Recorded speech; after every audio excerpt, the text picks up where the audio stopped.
Divine Indifference. By Orthoris. Chapter 11. Experiment 4. Atlas was tinkering with a little metal plate at one of his workbenches in the main cave. After having spent more than 3 years to complete and perfect his mapping array, he had been working on little knickknacks to wind down a bit.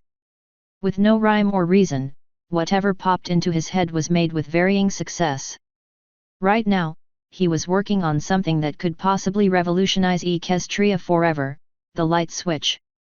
If ponies didn't have to walk around the house putting out every single lamp, be they powered by fire or mana, they could save an incredible amount of time. Also, Atlas was just getting tired of having to do just that every night. This particular little device didn't even make any use of runes.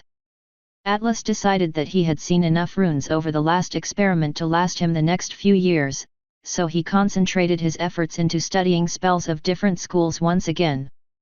In a way, this was a relaxing activity for him, since everything he was learning could just be researched from books and was proven to not explode in his face, unlike experimental runes had the tendency to do. "Good morning, Atlas," Star Swirl said, entering the cave from the outside. "Morning," Atlas replied absent-mindedly, still trying to figure out how he was supposed to make this work without using wires. Star Swirl had taken to commuting between Vancouver and the lab for the past few weeks. Apparently he had to keep up appearances with his friends. They were of course understanding of Star Swirl's absence, since he had done it pretty much for as long as they knew him, but every once in a while they started asking questions.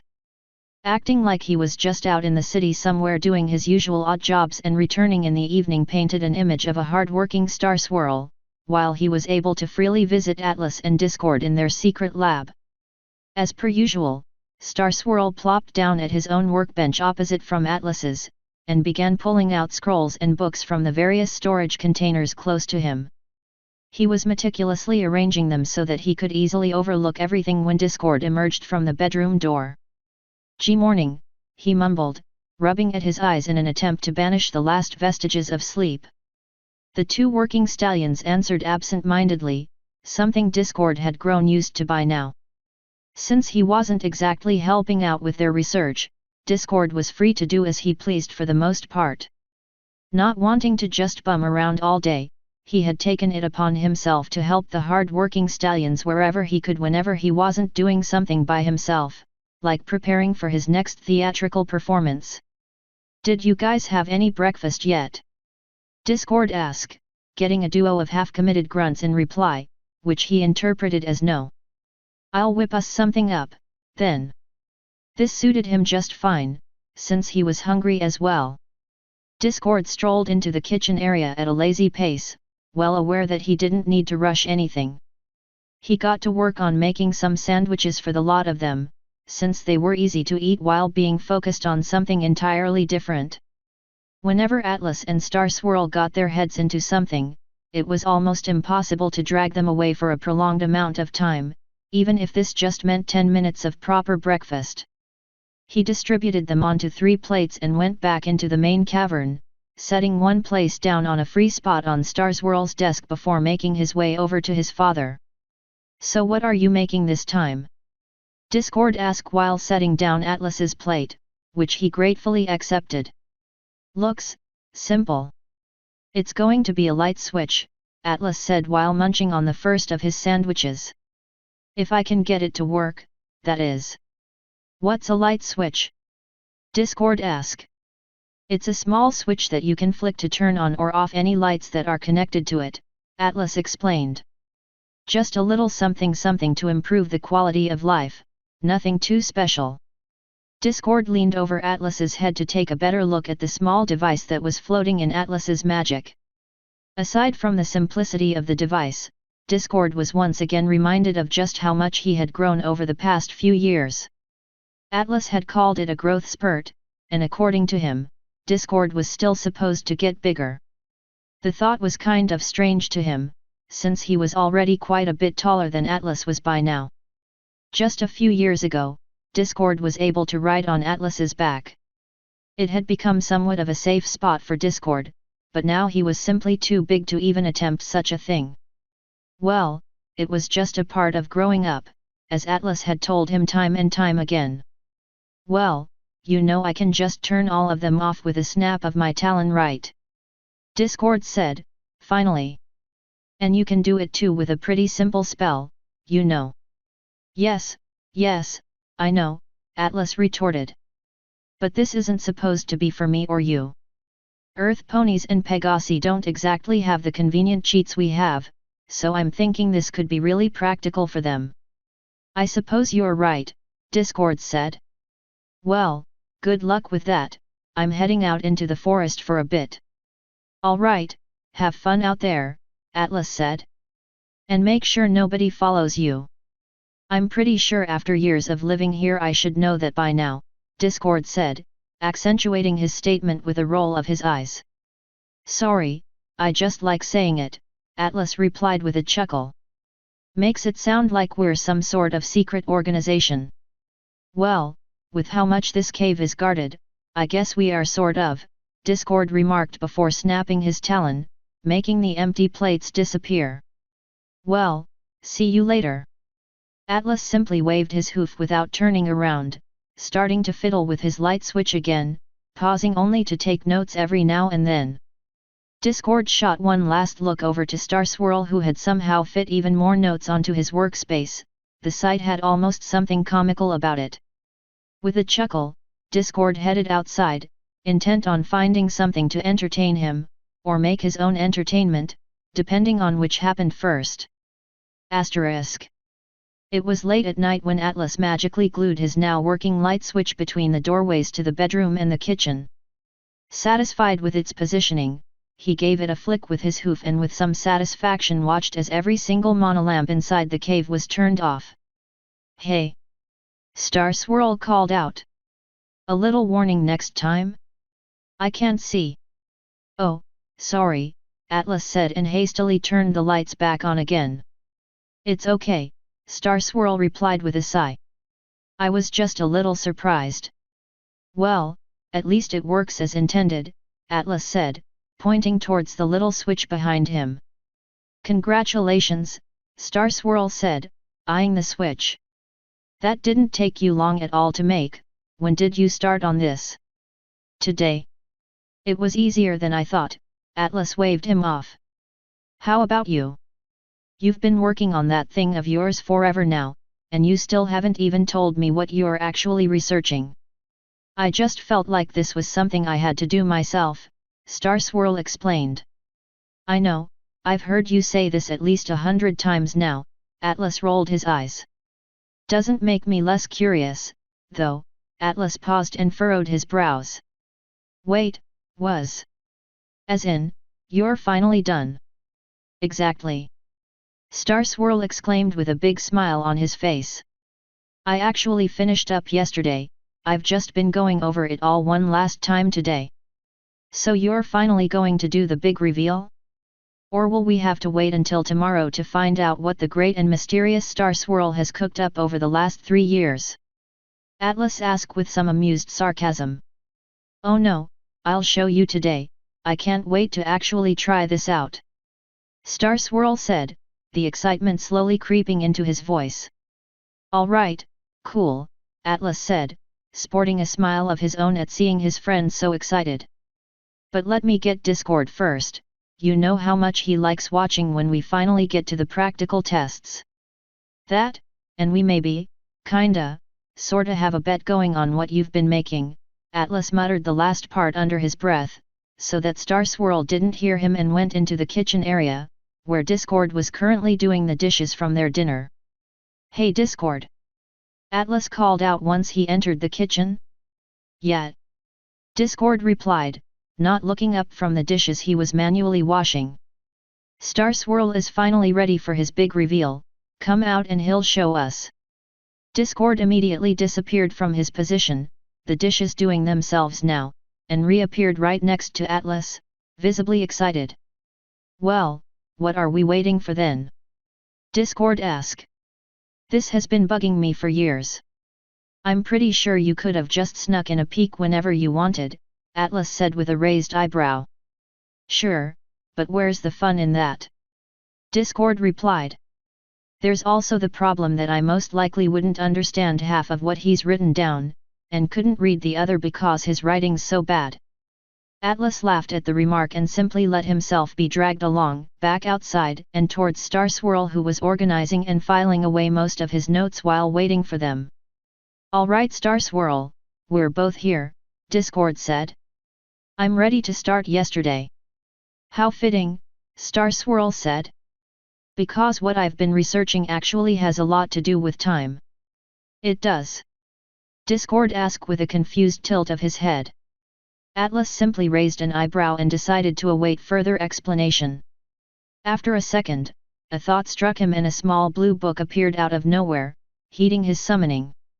He received a couple of questioning stares as he magically flipped through the pages before arriving at the part he wanted to read, before nodding, dismissing the book and smiling at Star Swirl. "Go on," Atlas said, supporting his statement with a hoof gesture. "What was that all about?" Star Swirl asked. "Oh, I just had to look something up real quick, don't mind me," Atlas said dismissively.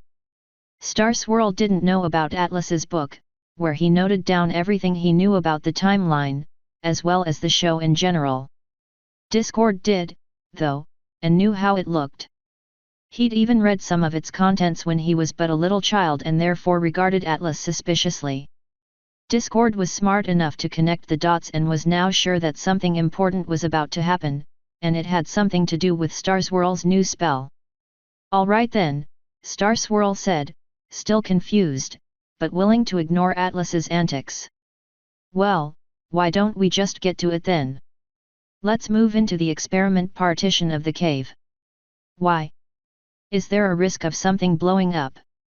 Atlas asked as they started walking towards the bigger cave in the back. "Oh no, nothing of the sort," Star Swirl reassured Atlas. "There might be a small shockwave, though, and I wouldn't want it to knock everything over." "Understandable, I'd much prefer my things unknocked over as well," Atlas smirked. "That's not a word and you know it," Discord replied. "Like you're one to talk," Atlas retorted. "I hear at least 2 made-up words out of your mouth every single day." "Yeah, but mine sound less like a lame dad joke," Discord replied. "I have every right to make as many lame dad jokes as I want, I am one after all," Atlas smiled. "Doesn't mean we have to think of them as good," Star Swirl interjected. "Now stop bickering and listen up, we're here." Atlas and Discord immediately shut up and focused their attention on Star Swirl. He was standing in the middle of the big cave, the floor of which was currently free of any runes. "All right then, my new spell that I've been researching over the last 3 years has one singular purpose," Star Swirl began to explain. "Do you both still remember how I said that in order to create discord, my ability to age was taken away?" Atlas and Discord both nodded. Discord showed a pang of guilt on his face while Atlas was already piecing together what the spell was supposed to do. "Well, if everything works out correctly, this spell should get my time up and running again," Star Swirl said proudly. "Wait, you're going to just manipulate time?" Discord asked. "Is that even possible?" "Good question," Star Swirl said, channeling his inner teacher. "But yes, it is.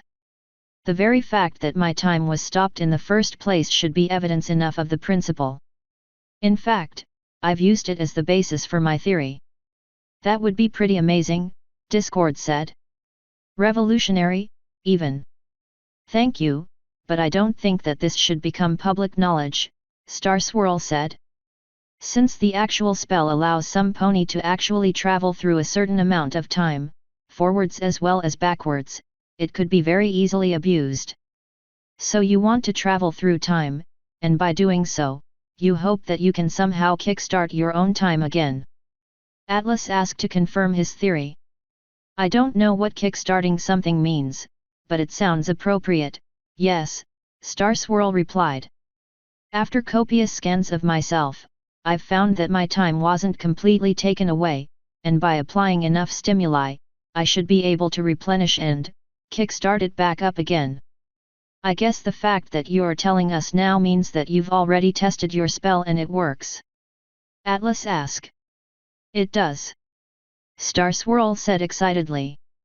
I've sent multiple apples 5 minutes into the future, and every time I did, they disappeared from my desk, then reappeared by themselves 5 minutes later at the exact same spot.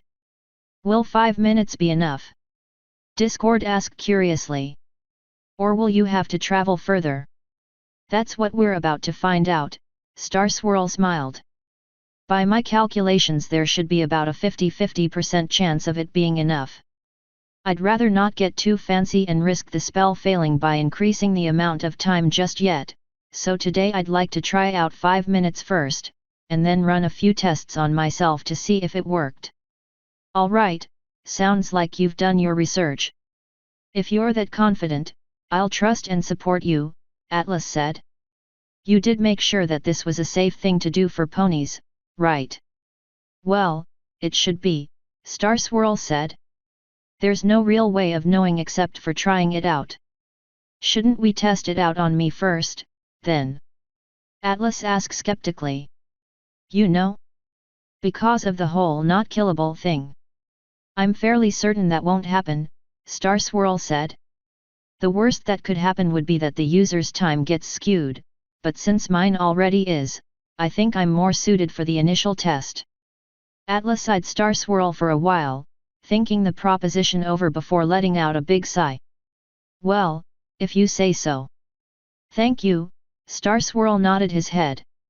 There's just one more thing I'd need your help with, actually. Gladly, I just said earlier that I'd help out in any way I can, so just tell me what to do and I'll do it, Atlas confirmed. Well, the spell actually takes a lot of mana to cast. Even just sending an apple 5 minutes into the future drained almost half of my reserves every time I did it, Star Swirl explained. Sending a full-grown pony. By my calculations would take a lot more than that, so I was hoping you could share some of yours with me. My mana reserves have gotten pretty big over the years, but will it be enough? Atlas asked dubiously. If something as small as an apple takes half of your mana, I'd imagine a pony would take at the very least 10 times that, and I'm not sure that even I could provide this much mana. By my calculations, the most mana is consumed for creating the actual rip in time, so mana expenses rise with the relative size of the whole, Star Swirl explained. Doing that for a pony of my size would take approximately 5 times more mana than doing it for an apple.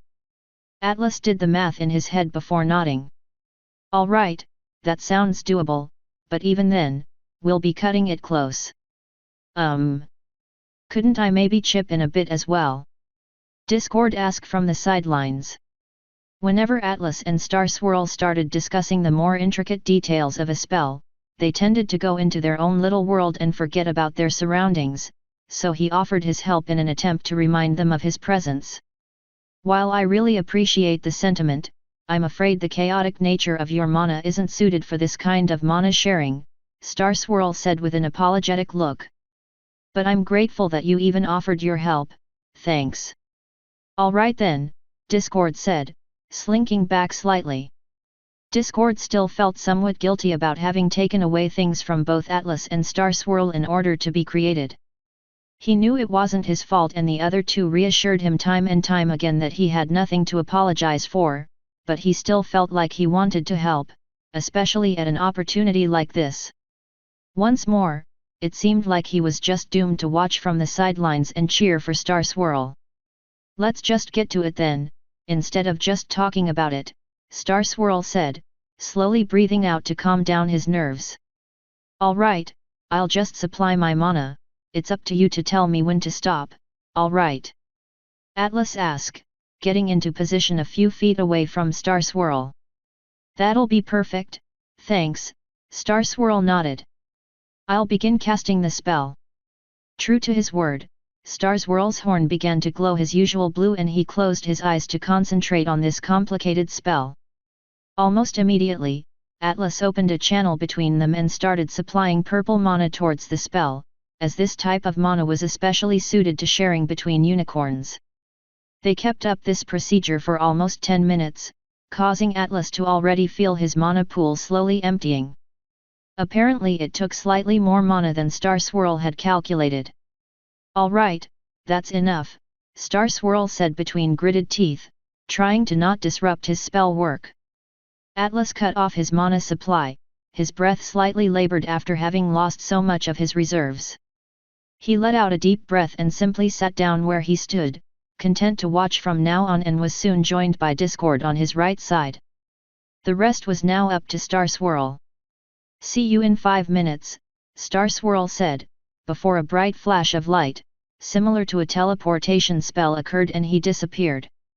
As predicted, a shock wave washed over them, but it was barely enough to rustle their hair a little bit, like a light breeze. So now what? Discord asked, staring at the spot Star Swirl had just disappeared from. Now? We play the waiting game, Atlas said. If everything went without a problem, he should reappear right over there in 5 minutes. So they patiently waited, not talking much, until 5 minutes had passed. They waited for 5 more minutes, but still, Star Swirl didn't reappear. Helpless to do anything, all they could do was speculate and wait for their friend to come back to them, wherever he had ended up. But Star Swirl didn't reappear that night, nor the day after, nor the week after that. The experimental cave remained empty. The only thing left behind by Star Swirl were his notes, and the empty feeling in Atlas and Discord's hearts. There was no way of knowing what went wrong, but Atlas clung on to his last hope, telling him that he didn't lose yet another good friend. A little blue book, that told of the great achievements Star Swirl the Bearded would accomplish in the future. Author's note. Well, this took a while, didn't it?